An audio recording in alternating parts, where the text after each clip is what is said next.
Hello and welcome back to my YouTube channel again.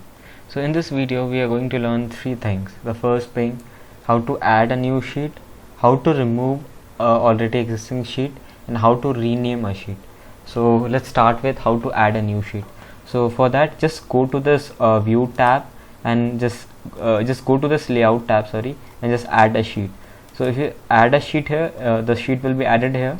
Now let's move to second part, how to remove a sheet. So in order to remove a sheet, you can just directly go here and click right click your mouse and just remove it.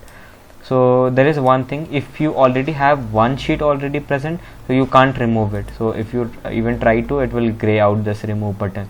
So yeah, and how to rename a sheet. So what you can just do is just click the sheet you want to rename. So I will add a new sheet also so that I can show you much clear. Just go to layout, just add a new sheet.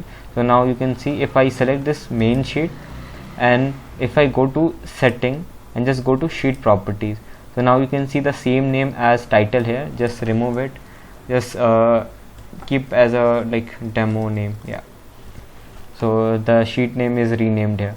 Similarly, if you want to rename this sheet one, just click this sheet, go to setting, sheet properties, and just write demo sheet 2. Yeah, so that's all from this video. So if you like this video, give us a thumbs up. See you in the next video. Bye.